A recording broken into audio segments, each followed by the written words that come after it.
Hey, everybody. Welcome back to another episode of Between the Lanes. We are so glad that you have joined us, and thanks for being a part of our conversations and what we're doing week in, week out. We're so glad that you're here and a part of it, and we are super excited about this week, and I know you will be too. We've got a friend of ours who I think you'll appreciate the work of his hands, and you'll get to know him a little bit better today. And his name is Mr. Chad Gundersen, and Chad is an actor, a film producer, and we're going to talk about the acting. Oh, wow. I went there. I did. Yeah, you did. According to IMDb, there's an acting that's a part of this. It's online. Actor, producer, executive producer. We'll talk about his different works that he's been a part of, but most currently, and probably most notably, is his work on The Chosen as producer of The Chosen, which has been obviously remarkable. I think shown a light into us on an aspect of Scripture that just enlightens our imagination of what might have been, what it looks like. Certainly a picture of Jesus that has been super fun to watch and see. And so, I think there's something exciting to see. Dad, what are you anticipating out of today before we get to Chad? I want to hear from you. Like, what's I'm exciting you about today? anticipating great things. I found out as we were getting ready for this that Chad has Nebraska roots. Yeah. And so I know he's brilliant. I mean, Just out of that. At least corn-fed. Corn-fed, exactly. At least corn-fed. Which we know was really good. It's the best. so I'm expecting great things. That's awesome. Okay, so Chad, thank you for being here, man. Yeah. Well, thank you both for having me. It's a privilege to be here. Well, it's really awesome. So I've gotten to know Chad really outside of the context of our work or any of that kind of stuff, having kids at the same high school and seeing each other at games and relationship and church dynamics and all that kind of stuff. And you're the kind of guy that sort of flies under the radar, I got to say a little bit. People may not know they're sitting next to someone who is part of and leading something so significant that's kind of taken the world by storm in The Chosen and what it has become, really, even what it began. But of course, we'll get into all the history of that. But whenever I thought about talking to you, I'm fascinated by, a work that everyone is appreciating and understanding, The Chosen. And but there's a lot of clearly leadership principles that are occurring behind the scenes that you are a part of making happen. So help us get to know you a little bit. Where did storytelling begin? What was the journey for you? And as a couple of Nebraska guys, so we very similar. So of course, Dad was born and raised in Nebraska. I was born in Omaha, but left when I was, maybe 9 months old, a year. Ended up in Texas when I was about 3. You ended up in Texas when you were about 2. About 2. So see, we got that Texas. We both have that bumper sticker that says we weren't born here, but we got here as quick as we Yeah, could. Exactly, as quickly as possible. So whatever part of that journey you want to give, catch us up to your life that something triggered in you that goes, I want to be a part of telling stories and making that happen. Yeah. Well, it's funny. You said under the radar because everywhere I go, I'm just known as Amanda's husband. Whenever people meet me, they're like, "Oh, you're Amanda's husband." Everybody knows my wife. She is a social butterfly and extremely impactful. Not only as an amazing wife and mother, but she works in our business as well and kind of keeps us all on track. So I'm just known as Amanda's husband. Here he is. So I should have introduced you to that. We are so glad we have a guest today. It's Amanda's husband. Yeah, I mean, literally your viewership just like that. So it'll be statistically, it'll be great.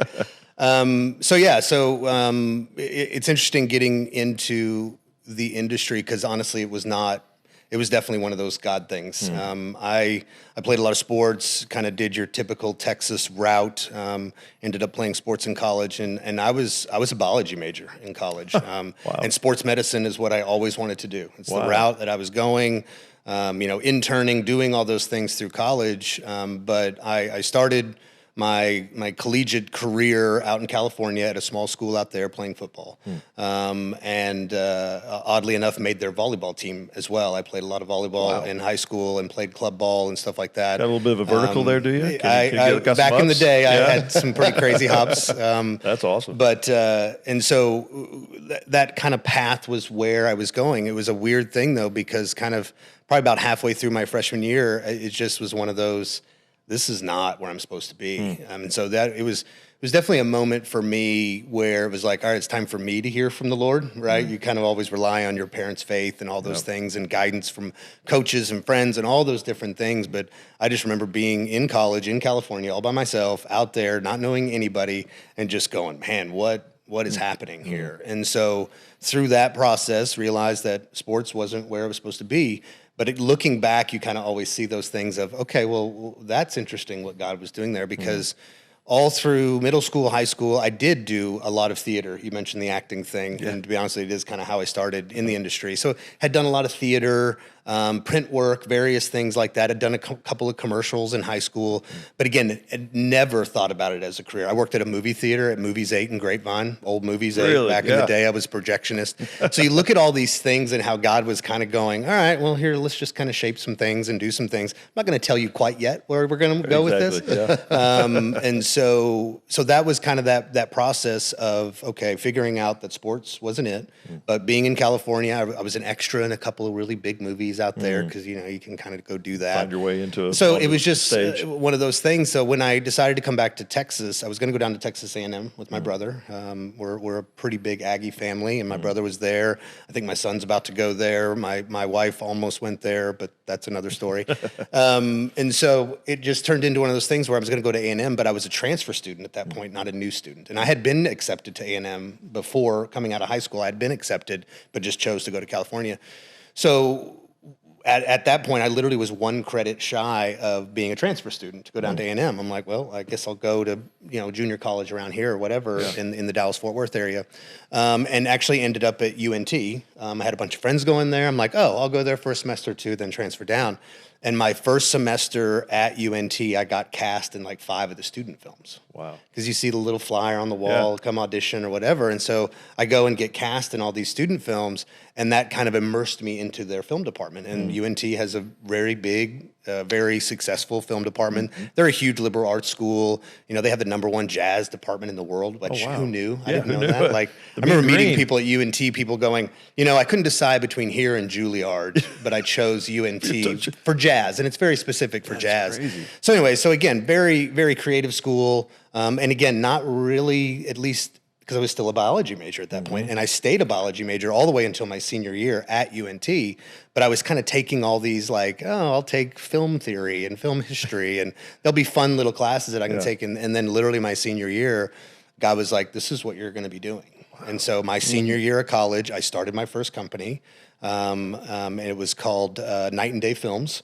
With another guy who was kind of a writer-director, and he was just creative, still work with him today. He's kind of a big YouTube star now and does his thing here locally. And so when we started that company, we kind of landed like some music videos for local bands, some commercials for like mom and pop shop little, places that you just kind of go and pitch yourself and say, we'll basically do it for free.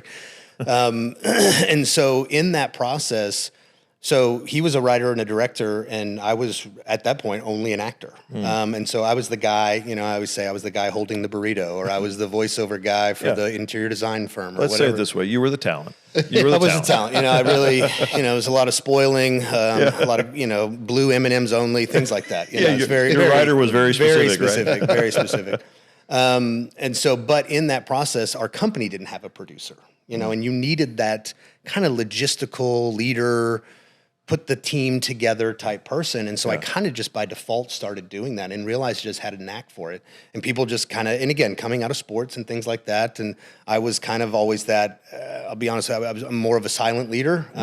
I'm definitely of the opinion that I think it's better that people want to follow you than you have to drag people along. Right. And I do believe that as leaders, that's a big part of it. Now, as a leader, sometimes you do have to take charge and you got to kind of push forward and do your thing. But that's kind of what I noticed. And so by default, I became the producer of our company. And then it just became well, what the heck does a producer actually do? Other than we all want to know the answer to this. Yes, other than just do that. So that's kind of how that whole journey started. And then started my first company, and then things just kind of took off from there. Okay, Chad, I want to ask you a question about kind of the journey, because first off, I'm fascinated by what kind of mind you must have to have been like a biology major and pursuing all that with the idea of sports science and this whole thing, and actor and the whole left brain, right brain, all that kind of stuff. So my question though is, was there anything difficult in laying down this potential pursuit of sports medicine, biology, to then turn the corner to pursue film? But, I think a lot of people, start in one way, and maybe, for you, it sounded like it was relatively young that you made the shift, but some people make shifts that kind of surprising, or it can feel like, man, I had a dream, laid that dream down. What was that sort of change like for you? Yeah, the big flip from one side of the brain to the other was definitely unique, but it was, I mean, looking back at it, again, you I remember specifically having the conversation with God, kind of going, okay, what? Like, why? Like, why would I be going down this path and then move and switch like that? But I think a lot of it was, again, it's always part of his plan of what he's doing, but it was one of those, a weird thing. It was very difficult to quit sports, which is funny because I went through something very similar with my own son recently, and now the advantage of that, and especially him getting ready to go to college, I said, well, trust me, you have a dad that is okay with switching. But I'm also one of those, I'm a big fan of hard things. Like, I'm like, do hard things and do them well and pursue the suck, right? Yeah. Pursue the things that are horrible and hard and all those things. Now, going through them, you don't say that, but looking back, you kind of do. And so I'm kind of in that phase right now with my son, kind of him deciding and where he's launching and where he's going. Yep. But I think that big switch for me it was really more confirmation, because as I was going through that transition of moving from biology over to this creative world, I could always look back. I could always look back and go, okay, God was setting me up for those things, because I enjoyed that creative process. Like I said, I had done theater. I worked at a movie theater. Like, I mean, I was the projectionist at a movie theater in Grapevine, Texas for a while. And you just kind of look at all those things and go, oh, okay. And I always had a love for film and love for movies and television, and, and so it just kind of, it was a pretty natural thing, albeit very kind of confusing in the time. But I really leaned into that and said, all right, this is the first time, and I can definitely look at it now, it was one of the first major times that it was me hearing from God, not somebody else hearing from God, or my parents, or whatever the case may be. And I had very supportive parents, even though they were like, again, my mom still doesn't know what I do for a living. Like, producer, what is that? Like, I've been doing it for 25 years, Mom, but whatever. And so, and probably at the time, the thought of what you could do in the medical field or with medicine seemed a lot more promising than... Sure. That was a real job. Okay, exactly. It was a real job. It was a real job. And so, but again, it still was a passion, and it's still something that I still enjoy, and working out and doing athletic things and all that sort of thing. And so, but again, that the passion, where I thought the career was going, became the passion, and then the passion became the career. Right? Because the passion was that growing up. The passion was the acting and the fun. And I mean, even going back in high school, I have old high school teachers that come to me like, you remember that video you made back when I was new, you really? just kind of go, oh, okay, well, that's interesting. I actually forgot about that video, and let's not show it. But then you kind of look at, but then the career was here, and now the career, because even early in my film career, I always say, like, if you're going to go into movies, you don't have a backup plan, but because I'm of the opinion, if you have a backup plan, you'll fall back. That's my opinion. And again, I'm sure not, but I know a lot of people that, oh, well, this is my backup plan. Well, if you have a backup plan, it's very easy to fall back on it, because most likely it's a plan that you can achieve. Right. Would you say, though, it's okay to pivot in the middle of a plan? Oh, absolutely. Just not have the backup that you're going to... Well, in that same note, I say don't have a backup plan, but I'm like, you better be able to pay your bills, though. Right. Yeah. Exactly. And so for me, it was things like waiting tables. I was a personal trainer for a lot of years, and all those different things. And so, so yes, you definitely will pivot and change. And again, my journey may not be somebody else's journey. And so I think that's kind of the big thing for me, was just kind of that shift from one mindset to the other. But, here we are. Here we are. Still going. Well, I think I like what you're saying in terms of the backup plan. And if you have a backup plan, that'll become the plan. So, but a backup plan infers that you do have a plan. So part of the thing for you was, the plan was make the shift, begin to pursue, and it sort of sounded like it went gradual. You went from acting to, we started my own company, and we need a producer. And, but at the same time, even in that moment while you're starting a company, is that when you were doing waiting tables? Did you have other jobs that was supporting you? I would say that, for the longest time, I would say for a good probably 8 years. That was kind of what it was. I made my first like true feature film probably in around 2004. So a little over about 20 years ago. Yep. And so it definitely was one of those things that I also had jobs that I could walk away from and come back to. You know, like when I was a personal trainer, it was one of those things where I could train people and then I could go make a movie. And, you know, we would do everything we needed to do, raise the money and get all the things together and go make the movie. And I'd be gone for a couple of months. And I always kind of laughed and go, well, you know, don't do anything because when I come back, then I'll get you back in shape. So if you don't do anything for a few months while I'm gone, Right, exactly. it's like job security there. So so that was always the thing. And then there did become a time early in my marriage where Amanda and I just kind of said, all right, it's time. And the funny thing is of course, it's funny because God does it and you just kind of go, well, only he could make that decision because you never would do it on your own. That when I decided to go full time was at the same time she decided to quit her job. Wow. She was working at at Southwest Airlines at the time. Very early in our marriage, you know, we were getting ready for our second to be born, all those things. And it was just like, all right, here's the shift. Here's the transition of going from kind of this part-time thing into that full-time thing of making films and doing those things. So in that sort of journey, you said about 8 years before that kind of hit. Was there a rock bottom moment? Was there a moment where you're like almost like I got to turn around. I got to go back. And whether it was a backup plan or just to scrap the plan, we're going a whole new plan. Unfortunately or fortunately, my wife says this all the time. I have patience to a fault. And what I do know is I have had this kind of blind faith of going, as soon as I do realize what God has said, then to be honest with you, and I know this is the wrong way to say it, it's not on me anymore in the sense of, well, if God said it, then that is what is going to happen. Yeah. Now, it's on me to mess it up. It's on me to miss it. It's on me to not do it right or whatever, but it's now his problem. And again, I'm saying that in a very, right? I'm saying that in a way that, meaning that if that's his plan and that's what he's decided to do, then that's what he's going to do. And whether that's through me or somebody else or whatever the process is, then that's kind of what it was. And so for me, in the film side of it, when I knew that that's what God called me to do, then it's like, well, now it's just on me. Yeah. And it's on me to mess it up. It's on me to make it happen or not. And again, not in the sense that I'm doing it under my own strength, but I'm a huge fan of faith without works is dead. So you can have all the faith in the world that God called you to do this. But if you sit on your rear and do nothing, it's dead. It ain't going to happen, right? Exactly. And so there is that, all those different things. And so that's a big thing for me. And so once I knew, and it did take a little while, right? But I was in college, so I was still kind of young and, I'm starting a company and it's all cool and I'm not making any money or doing anything, but when you're a college kid, who cares? It's cool to make movies, right? And so, but then once you get married and you start having kids and you're just like, well, wait a minute. Real life. I know God. I know God. You called me to do this, but I got to pay my bills, Exactly. and so then it did become that thing of just figuring out the ways to do it and figure it out. So yeah, rock bottom. I mean, I make movies for a living, so there's a lot of those. I mean, but no, it's never been one of those things. God's always been very faithful. My wife and I say it even through those hard times.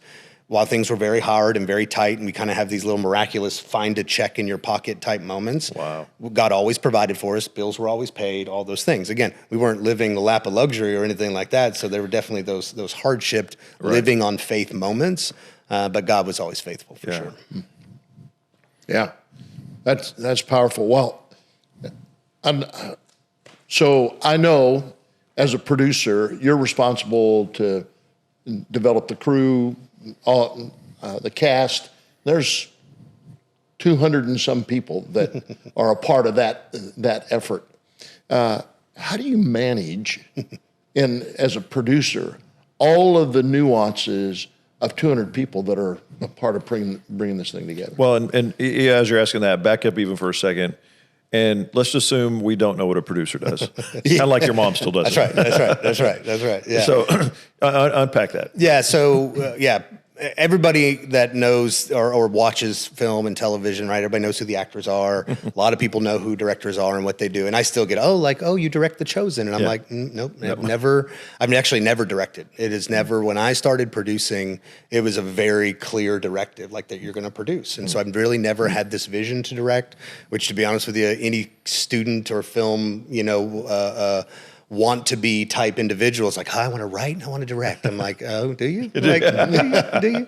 And so on the producing side, but again, I think producing is kind of the unsexy part of filmmaking at the highest level, right? There's this thing called above the line, right, which is kind of all the main people, and that is writers, directors, producers, actors. Those are kind of the main people in that. And producers are a unique beast in that. But while people don't know what they do, I also kind of say that it's funny because when you watch the Academy Awards, you watch whatever, right? There's a Best Director award, there's a Best Actor, Actress, all those things, writer.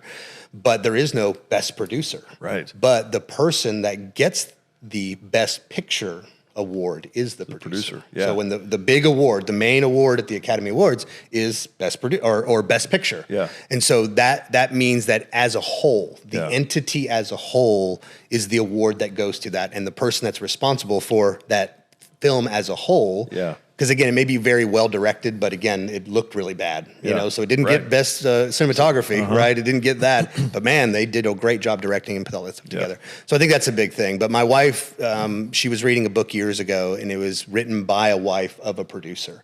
And she gave this example, and I love using the example because it's something that people can really relate to. If you think about a producer and a director and what they do and how they perform their duties on set, if you think about a fine dine restaurant, so just picture a fine dine restaurant. When you go to a fine dine restaurant, you have heard about this from somebody. Normally the chef is kind of this famous individual, and it is all about what's on that plate, right? The food is unbelievable. Like, oh my gosh, you've got to go have this. Well, if you think about the chef as the director, the chef is responsible for what's on that plate. If you think about a director, the director is responsible for what you see on that plate, in that square, on that movie screen, on that television. That's what the director is responsible for. It's everything that ends up on there. But when you go to that fine dine restaurant and you're eating from that plate, where did that plate come from?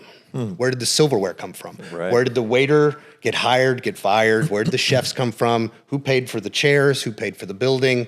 Who puts that entire experience together so that when you come in, you can sit down and experience that plate that director, that chef put together. Well, the producer's the one that did all that. So if you think about when you have that, that's the best way, one of the best descriptions I've ever heard of a producer that helps people understand that, again, you are coming to that theater, to that TV show or whatever that is, to experience what's on that, but a lot went into making that happen. That's a great way of saying it. Yeah, I mean the produce. It's really logistics. Yes, everything about logistics. So you're having to have a lot of foresight. How much ahead of a project is a producer doing the work? As much time as I can have. I always say that you can't have too much prep. You can't. I mean, you can just prep. And so to get back to your question about kind of how do you do that, first and foremost, I have an amazing team. And the structures of that is kind of starting at the producers, and then you have people like production managers and coordinators and accountants and all those things. And the heartbeat of a film is the office, right? And people always say, like when I meet young kids on set or whatever, or interns, or if I speak somewhere or whatever, people are like, oh, I want to do what you do. And I'm like, well, then go to the office, learn payroll. Learn contracts, learn, how the unions work, learn all of these things, because that's the heartbeat that allows all this you're seeing, the fun stuff to happen, right? And so now I love the fun stuff. I love being on set. I love being a part of that process. And so for me, I think one of the biggest things that's helped me is that I kind of have that creative brain, but I do have this logistical mindset. And so to be able to bring those two together has been one of my biggest assets, is because as producers, there are a lot of different kind of producers. There's producers that's just money. Like, I'm all about money. I find money. I'll bring you money. If you know any of those people, let me know. That's really great. The money people or the producers? Whatever, it doesn't matter. But then you also have producers that are only logistics. Like they are all about the budget and line items, and I can do that, and I don't care about what you're doing out there, or you go figure out the problem. I don't care. I just want to manage this budget and do those kinds of things. And then you kind of have marketing people and various others that just have these strengths. Just because of the kind of independent thing that I've come from, I've always kind of had to wear all those hats. I definitely have my strengths, and my strengths is the physical production of it, putting those teams together, figuring that out, and leading people. And I think probably one of the biggest it's a huge compliment. And it's funny, you guys had Steve on the show and he said the same thing. And I admired what he said about this, is that there's stereotypes about producers in Hollywood, right? And stereotypes, unfortunately, stereotypes come out of reality, right? I mean, you don't want to base your opinions or whatever on stereotypes, but a stereotype came because it happened so many times by somebody else that it became a stereotype. And the stereotype in Hollywood is that producers are yellers and screamers and they're angry and and all these things. And I always think of Tom Cruise from Tropic Thunder. It's just freaking genius, freaking genius. And so it's one of those things that for us, that's just not how we run our set. It's not how Dallas, as the creator of the show, myself, Chris, June, who's the other producer of the show, and my business partner, that's one of the biggest things that and people want to follow that. And I mean, we have been making the show now for 5 seasons, and it's been a goal of ours. Now all of a sudden people are leaving other shows because they've heard about The Chosen, and not just from the show. And that's something that my wife and I, that Chris and his wife, it's like, you never can control what a show does, what a movie does. Like once it's out there, and we've all seen it, right? There's amazing movies or television shows that you come across and you're like, how did I not hear about this? This is awesome. But it never did anything. And then there are shows that are just global successes and you see it and you're like, that's the biggest piece of trash I've ever seen. Like, how did that become so popular? So you just, we as producers, especially as Christians making content, I can't determine that. I can't determine what God's going to do. I can't determine what the market's going to do. God may have told me, maybe he didn't. Maybe it was, something that you ate. I don't know what it was. So you can't really control that. But what I can control is that day to day. I can control how we treat my crew, how we treat our cast, how people are perceived on that, and then how our sets are run. And that's been a big thing for us. And so I think leading humbly, people don't know what I do on set. I mean, most people, they're like, who's that? He looks like a grip. Like he looks like he should move furniture or do something. And then when they kind of just find out that who I am. But again, I, as you said earlier, I'm definitely more of a low key guy and I just kind of sit back and, but I also like to say if you see me running, you probably should follow because something's happening. Something's going on. We should get over there. So I think that's a big thing too, is just that kind of idea of just having more of a servant mentality. At the end of the day, it's funny, Dallas actually taught me this lesson very early on. And when I met Dallas, we were working on one of our first projects together almost 20 years ago.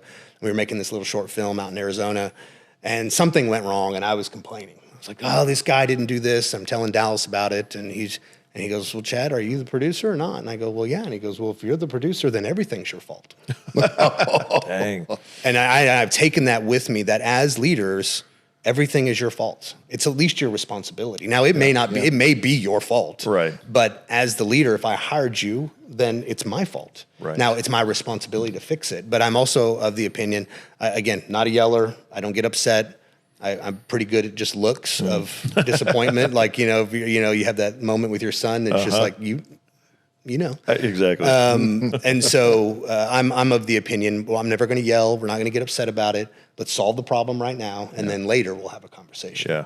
And I think treating people that way versus exploding and screaming and yelling and there's 10 like you and 20 better and all fired, blah, blah, blah, versus like, give you that moment. But then it's the same thing. Like, and this has been something, unfortunately, that I've had to deal with a lot lately.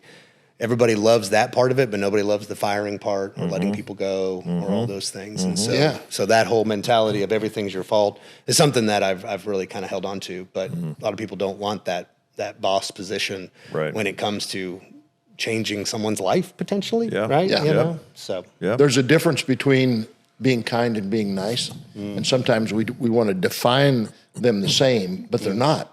You can be nice, and if you feel like it's my responsibility to be nice, then you're going to enable a lot of this bad behavior because you want to be thought of as nice. Right. But when you're kind, you tell the truth, and you produce the good result, with the truth that you express. So such a difference there. Absolutely. Well, and I think that's, if people like to say, oh, you're such a great boss, well, a great boss is going to do the right thing in the moment. And sometimes that is letting people go. And it may not mean that you're bad at your job. You just may not be a fit here. Right. And hopefully relationships can be good. And obviously feelings get hurt and all those kinds of things. But you just, if anything, you probably give second chances too often when you're nice. And Yeah. I definitely have that problem because I'm a bleeding heart.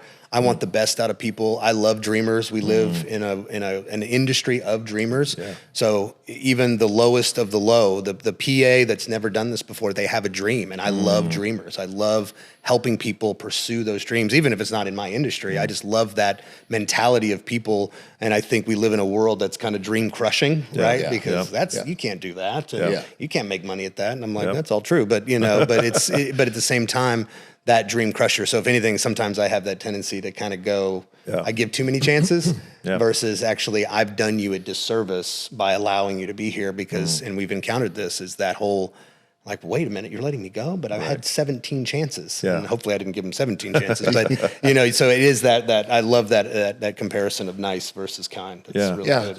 So I got another question. Well, you produce here in Texas for Chosen, I'm saying, and in Utah. Not in Hollywood. Yeah. Did Hollywood slam the door on you the opportunity to do there, or did these other doors just open up and it's a preference thing? I think it's a bit of both. I've always been based in Texas. I go to LA more than I like to. I like to say I don't mind going to LA. I just like coming home a whole lot more. Just because obviously that's the hub of our industry, right? Yeah. Is Hollywood. And so, but with The Chosen, I mean, it's definitely one of those things where, I mean, the story is pretty crazy. So Dallas Jenkins, right, who's the creator? I'd like to say, "Hi, I'm Dallas Jenkins, creator of The Chosen." Right? If you know that, you know that right. saying. That's Yeah, Dallas. yeah, So yeah. Dallas and I go back over 20 years. So his dad, Jerry Jenkins, wrote the Left Behind series. Yeah. Pretty successful book series, Exactly. right? Yeah. Pretty well known. Yeah. That book series was kind of out as I was in college and coming out of college was Yeah. kind of when that. And so coming out of college as a film student, I'm like, oh, well, that would make a really cool movie. Yeah. And I literally wrote a fan letter, like hand wrote. I know that's very Yeah. odd to a lot of people that I hand wrote a fan letter to Jerry Jenkins. Jerry Jenkins wrote me back. Wow. And it's funny because we see this same thing. Dallas wants to engage with every fan he's got out there. I'm like, Dallas, there's too many. You can't engage. But then I see that in his dad because I say, I'm witness to that because his dad, at his peak, when Left Behind was huge, his dad wrote me back and said, because I basically just said, hey, I'm a recent film grad. If these movies ever get made or these books ever get made into a movie, I'd love to be a part of it. And he wrote me back and he goes, well, appreciate that.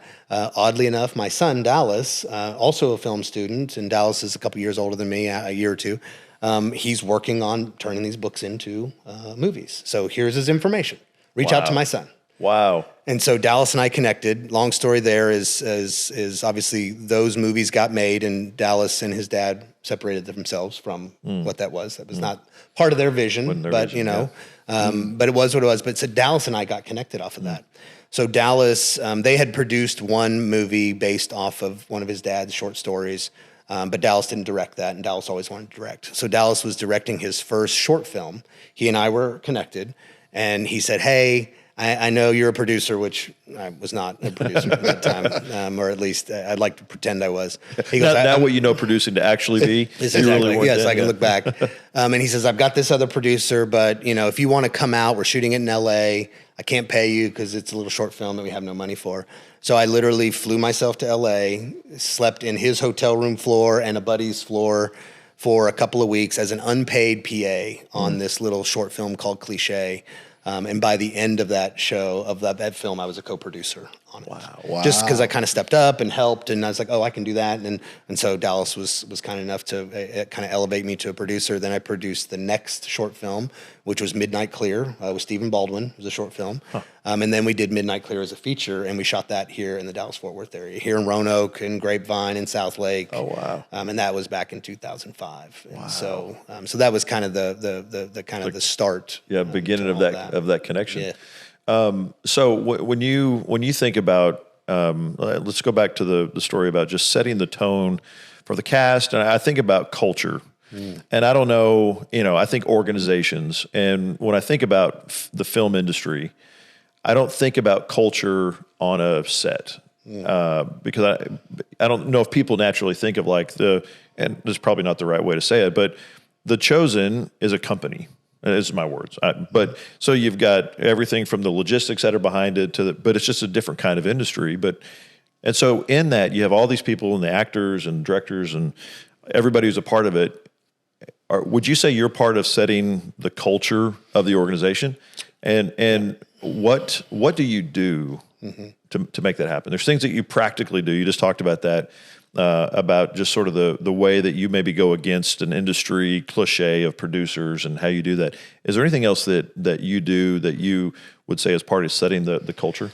Well, I think one of the biggest things in the industry, there definitely is the separation between the kind of the high level people, producers, directors, writers, and then the rest of the crew, right? And there typically is kind of this unwritten rule where you don't talk to producers, you don't talk to the director, you don't talk to the writers. Yep. And again, Dallas is the same way that we are, is we're very engaged. And I think that actually surprises a lot of our people is that, like I can come to you with my problems. I can, and you got to be careful with that because if you open your door, now everybody wants to come to your door. And so you have to be really careful with that. And as we've grown, but the interesting thing about The Chosen is because we started so small. Yeah. Like we were this tiny little scrappy, didn't even know if we were going to make the second half of the first season. And now we've turned into this kind of global thing. Oddly enough, as big as The Chosen's gotten, it's still half, if not less, the size of something. If you had a show on Netflix that was going into its 5th season, they would have a lot more money than we would to make our show. Yeah. And we're a period piece, all those kinds of things. Yeah. And so we still kind of have this scrappy mentality of our humble beginnings, but now we have become this kind of global thing. So of course everybody they want their piece of flesh. I want to be a part of this, and and so that's kind of a big balance of part of what my job is to kind of maintain that kind of high level production value, but we're still on a very limited budget. But I do think, and on the limited budget, it sounds like you're also still trying to create an atmosphere on set, which was like at the beginning. Yes. Smaller group, maybe very family kind of feel. Now you've grown and you're scaling, we use business term, you're scaling, and yet you're trying to still keep the same kind of culture as you had in the early days. It's interesting you say that. One of the new ads to the company on the Chosen side. So the Chosen is, there's the Chosen proper, which is the company itself that owns the entity, and then Out of Order, which is Chris and I.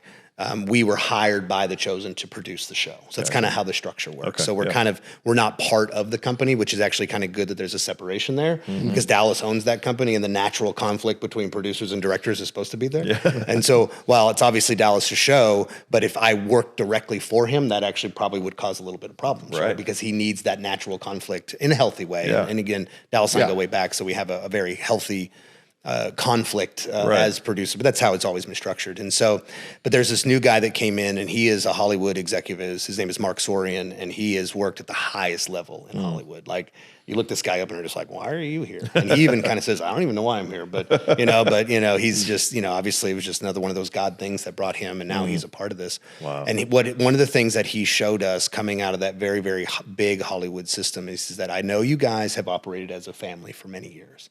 That's a great thing to have that family mentality.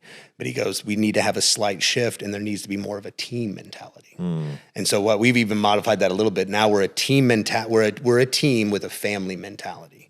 But if you think about a team, as a team, and we'll use sports, we've talked about that, you got to pull your weight. Right. Yeah. Like, right. I know I love you, I appreciate you, but you are not our starting guard anymore. You have let way too many people through this line, and I appreciate you, and you're obviously very good, but you have to pull your weight as a team. It doesn't make you any worse or any better, but if it's your brother playing guard, well, it's really hard because mom's going to get mad if I take my brother off of the team. Exactly. Right? If I take, you can't kick your family out of your family. Yes. Yeah. Right? And so when you have that family mentality, it makes it very difficult. But you also don't want to lose that essence of that love and that admiration for each other. But as a team, you can kind of go, well, you do have to pull your weight. Exactly. Now, you may go to a different team and you may thrive over there. Yeah. You just may not be a part of our team anymore. Man, that's so good. We've talked before about, I think especially in Christian circles or Christian businesses, family is a big deal. They talk about family. One, we're a part of the family of God. So in Christian vernacular, it's an easy statement to make because we're in the family of God. But you bring that into an organization, and exactly what you're saying, the danger of it, in a family, I'm never going to get rid of my dad. He's always family. But when you think about a team, the Golden State Warriors were doing great, and then they added KD, and they got even better. But then KD left. And a different team. And so you could do great things with different teams, but people can come and go. And if you set an expectation, and I think about people who in particular maybe have struggled with family, or family just brings so many, it can bring out so many emotions in people, some in the extremes. I have a great family dynamic. Some people do not. Right. So we talk about family, and especially if you're in an organization, talk about good family, suddenly their heart leaps. Oh, I'm part of a family. And yet in reality, that might change in 2 years.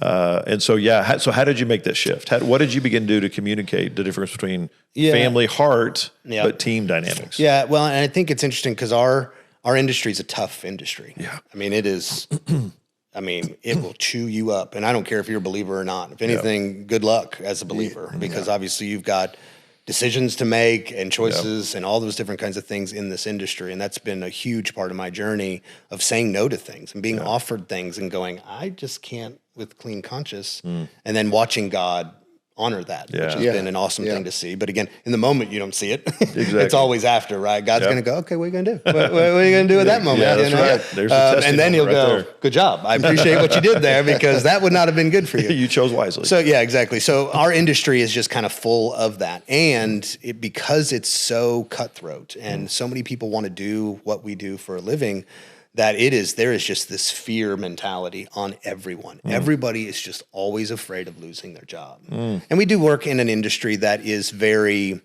kind of, there are no full-time jobs in the film industry. It's all based on the project, right? So, even with The Chosen, it's like, well, every season, like people are always asking, am I coming back next season? And you're like, I didn't even think, like, of course, well, maybe not. Maybe not, And so, but that is part of the process, and it's something that everybody's used to. So there is always kind of just this fear. And so when people start getting treated more like family, even if we are having this team mentality, it changes the countenance of people. It changes the way that they work. It changes the way they perform. And now all of a sudden you're seeing people perform at a higher level just because they feel appreciated. Yeah.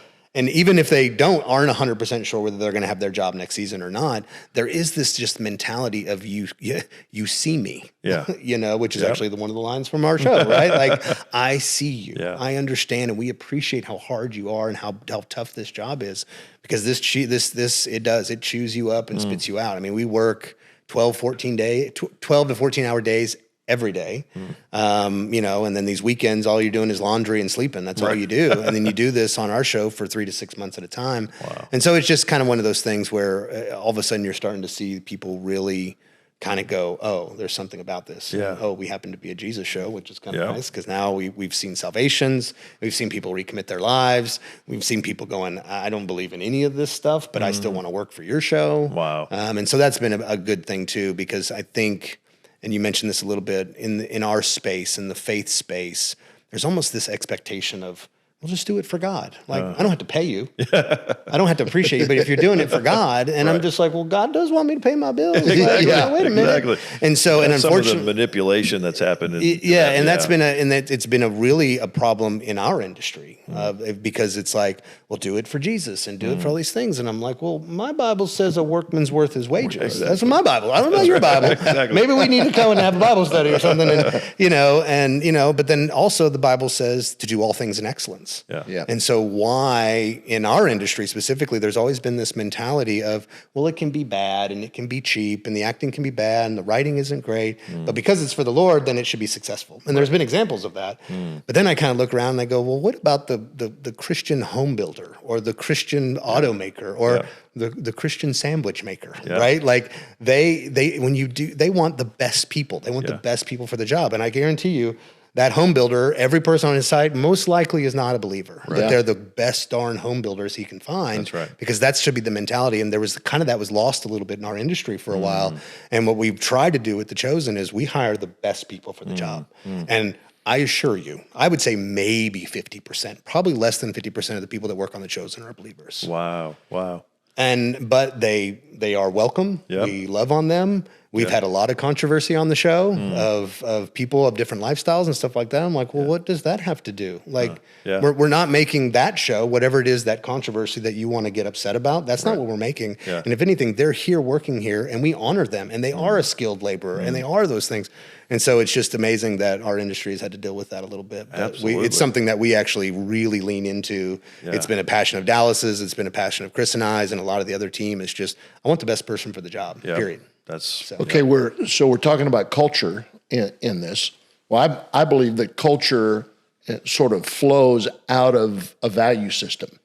And if you're going to protect anything, you're going to protect the values. So when you talk about this, in order to incorporate someone on the team, you're not saying, so we'll amend our values in order to make them a part of the team. No. You expect them to, if you come on the team, these are our values, and you're gonna respect the values, even though we're not going to judge you if your values are different. Right, is that a fair way to say it? Yeah, absolutely. Well, and it's honestly amazing, and not that we don't address things, and we do address things. Like, honestly, if somebody's going to dress a certain way and it's going to be a problem on set, then we'll go address that. You just can't. Like, it's a distraction. We have work to do. We have things to do. But to be honest with you, that would happen in any professional environment, right? So the fact that it's allowed in the creative space, right? Because, we're creative. We can do all these things. I'm like, we got a job to do. Like, I don't honestly care, but you are going to wear closed-toed shoes, because if that light falls on,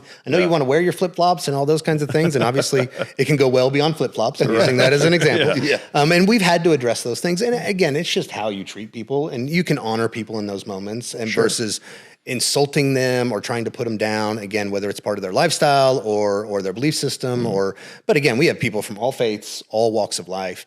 But what has become really amazing, and I've noticed this over my entire career, while I talk about my faith openly, we'll hold prayer meetings, and we don't require people, but I'm like, hey, on Friday mornings, we're gonna go pray. If you want to show up, great. If not, no big deal. Amazing how many people will show up to those kinds of things. Wow. And it's amazing how many times people will walk into your office and go, can I close the door? I just need to talk. And it's like, that's not your swinging door to preach to them. Because I'm like, you came to me. Like, now you're in my world now, right? Yeah. But it's also amazing that if you just start setting that culture and setting that respect level, all those things that you just said about just respect people. Again, you don't have to agree with them, and that's fine. And most people know, like, people aren't dumb. Like, like, come on. Like, we don't have to pretend to not realize that there's a difference between me and you and other people. But when you just respect them in their work and respect them in those moments, it's amazing how often people just naturally change their cadence and they change their personality.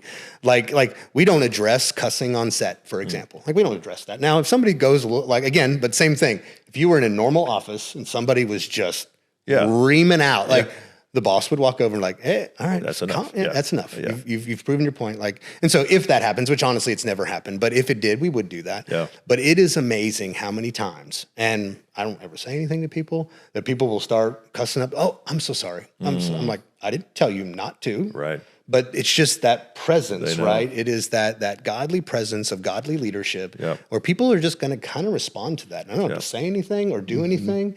But it's just amazing. They're just like, I don't even know why. Like, I always say it's like the Texas factor. Like, you hang out here long enough, you're going to start saying y'all. I'm just like, that's how it is. I hope you enjoyed part 1 of our podcast with Chad Gundersen, the producer of The Chosen. Next week, we'll have part 2, and I know you won't want to miss it.